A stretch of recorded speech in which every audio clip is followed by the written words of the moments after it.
Everyone, in last video हमने association of attributes की second method proportion method के एक एग्जाम्पल देखा था। राइट नाउ इस वीडियो में भी हम प्रपोर्शन मेथड का एक एग्जाम्पल देखेंगे। Okay, so question number 17। Okay, question number 17 देखेंगे कि from the following data discuss the type of association between person residing in an industrial area and suffering from asthma using number 1 proportional method and number 2 method of comparing observed and expected frequency। Right कि हमें यहाँ पे तो attributes दिए हुए हैं कि person residing in an industrial area and number 2 suffering from asthma. Okay, so ये जो 2 एट्रीब्यूट्स है उन दोनों के बीच में हमें टाइप्स ऑफ एसोसिएशन डिस्कस करना है। कौन सी मेथड यूज करके कि यूजिंग प्रोपोर्शनल मेथड मीन्स हमारी number 2 method and second method is method of comparing observed and expected frequency. Okay, so हमें यहाँ पे इंफॉर्मेशन क्या दी हुई है कि out of sample of 360 persons 200 were residing in industrial area.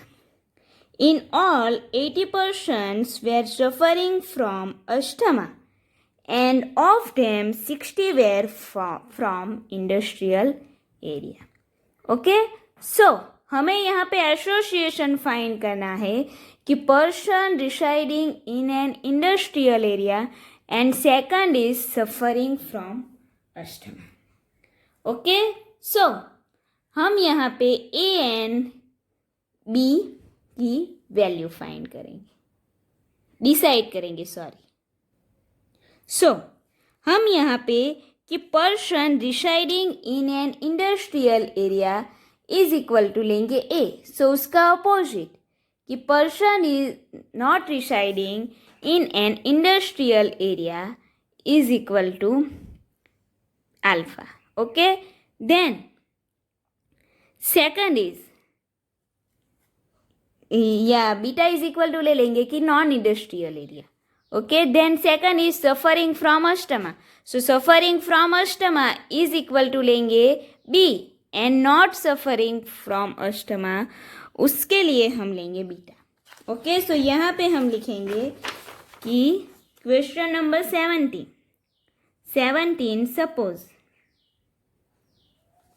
Suppose कि persons residing in industrial area is equal to लेंगे A। देन A का अपोजिट यहाँ पे लिखेंगे कि person residing in non industrial area is equal to alpha. Okay, so ये हमारा A N alpha हो गया। देन सेकंड दिया हुआ है कि सफरिंग फ्रॉम अस्थमा। सो यहाँ पे लिखेंगे कि person suffering from asthma is equal to B and person is not suffering from asthma is equal to लेंगे बीटा। ओके, नाउ इन चारों का यूज करके हमें 2x2 कंटिंजेंसी टेबल ड्रॉ करना है।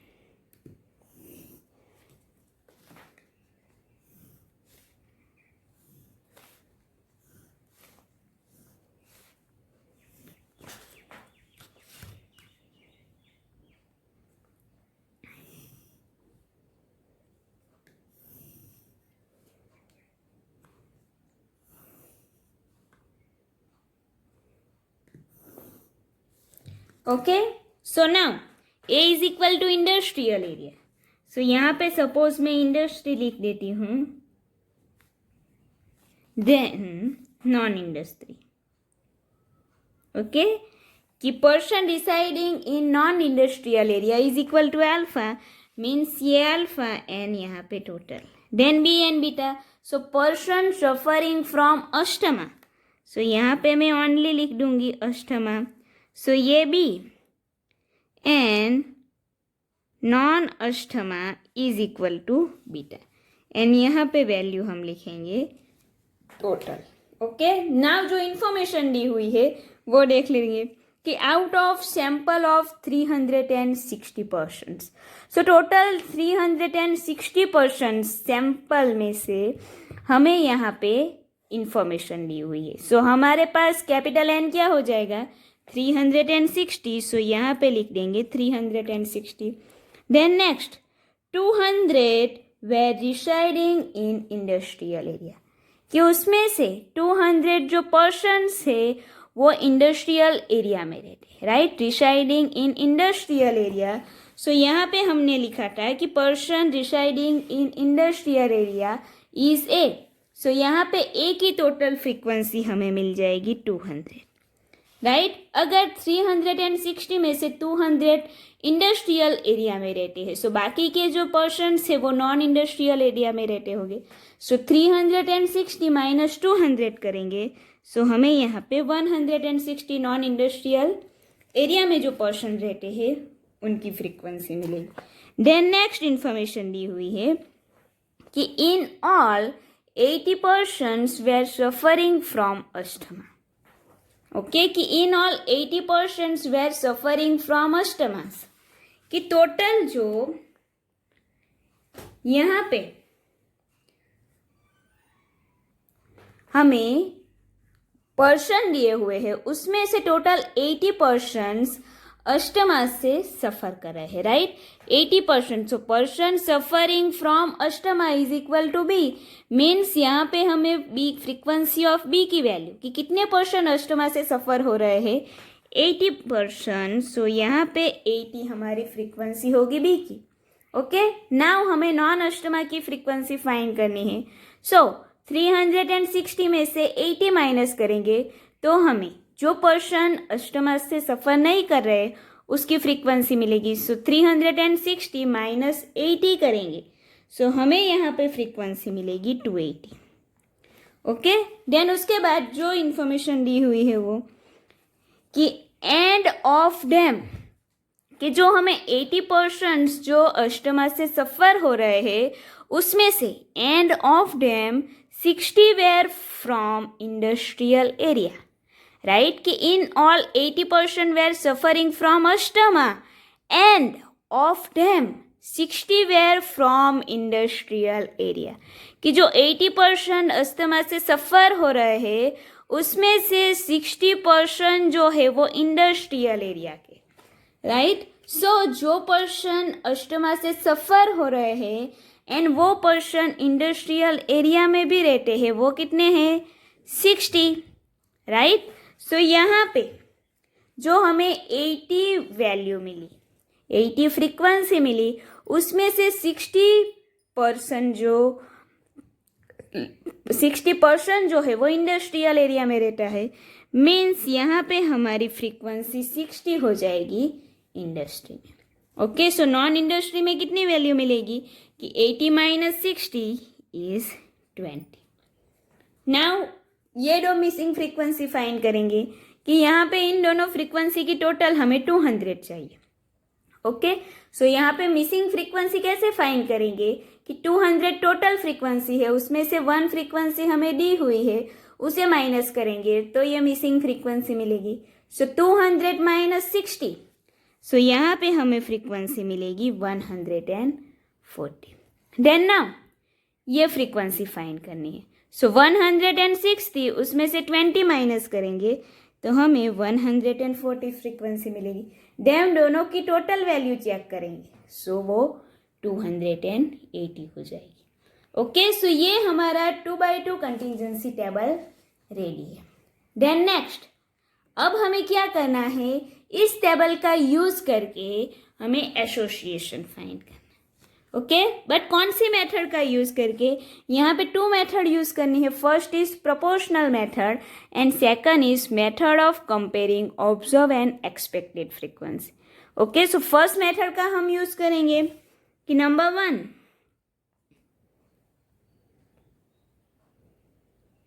Proportional method. So proportional method में first हम observe proportional find करेंगे. सो उसके लिए क्या है? Frequency of A B. So frequency of A B divided by frequency of B is equal to frequency of AB is 60, then divided by frequency of B. So B की total frequency is 80. So 6 divided by 8 is equal to 3 divided by 4.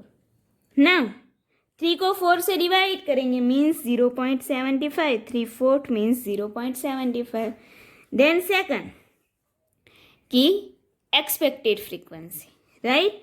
सो यहाँ पे A beta, frequency of A beta divided by frequency of beta.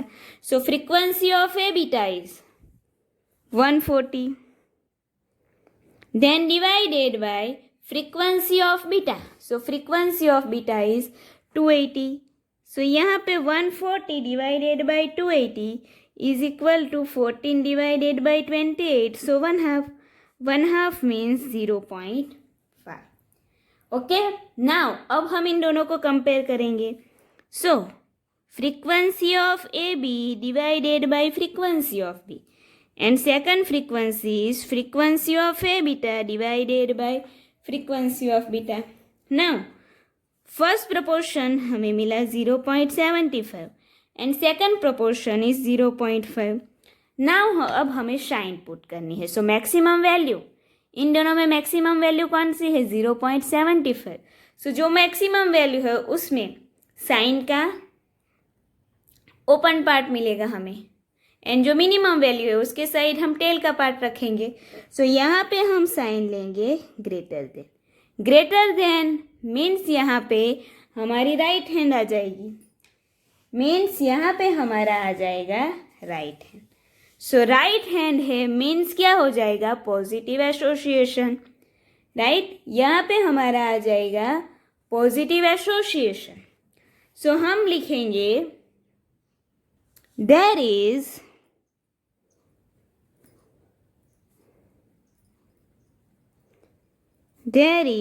Positive association between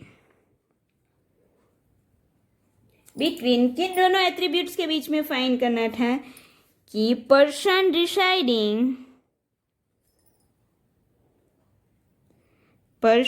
residing in industrial area and suffering from asthma. So यहाँ पे हमें positive association मिला. Okay, then second method कौन सी use करनी है? सेकंड मेथड हम use करेंगे कि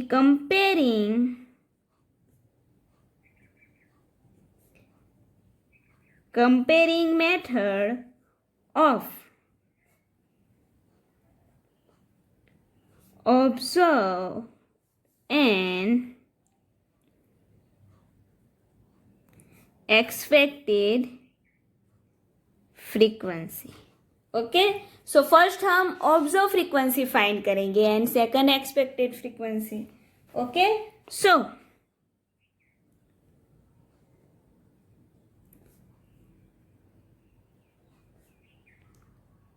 observed frequency is equal to frequency of AB.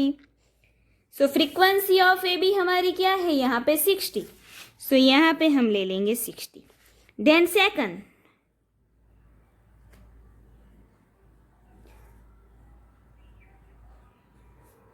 expected frequency is equal to frequency of A into frequency of B divided by capital N. So frequency of A is 200. Then frequency of B means B की total frequency is 80. Then divided by capital N. So capital N means total value is 360. So now दोनों को multiply करेंगे, then 360 से divide करेंगे. So equal to हमें expected frequency मिलेगी 44.44. Okay, now इन दोनों की कंपेयर करेंगे. सो ऑब्जर्व फ्रीक्वेंसी लिखेंगे, frequency of A V and expected frequency की frequency of A into frequency of B divided by N. Now observe frequency हमें यहाँ पे मिली है 60 एंड ये second frequency expected frequency is 44.44. Okay, then now अब हम साइन पुट करेंगे. सो दोनों में मैक्सिमम वैल्यू इज 60. सो जो मैक्सिमम वैल्यू है उसके साइड ओपन वाला पार्ट लेंगे. सो यहाँ पे हम साइन लेंगे greater than. Okay, greater than की साइन हमने ले ली. नाउ ग्रेटर देन मीन्स हमारा right hand. Right hand means positive association, right. So यहाँ पे हम क्या कंक्लूजन लिखेंगे कि therefore there is positive association, there is positive association between person residing in industrial area and suffering from asthma. Okay, so यहाँ पे दोनों methods के लिए हमें पॉजिटिव एसोसिएशन. ओके, सो इस तरह हम कि proportion method and observe and expected frequency method का यूज कर सकते हैं. ओके, नाउ जो हमारी सेकंड मेथड थी प्रपोर्शन मेथड, उसके टाइप का सम आई थिंक यहाँ पे 2 ही थे हमारी टेक्स्ट बुक में, बाकी हो तो मुझे पता है नहीं, लेकिन बट आई थिंक 2 ही है. तो देन नेक्स्ट हम देखेंगे हमारी third method Yule's method, most important method. Okay, most of उसके रिलेटेड ही क्वेश्चंस आपके एग्जाम में आते हैं. ओके, सो नेक्स्ट जो भी वीडियो होगा उसमें हम यूल्स मेथड के बारे में डिस्कस करेंगे. ओके.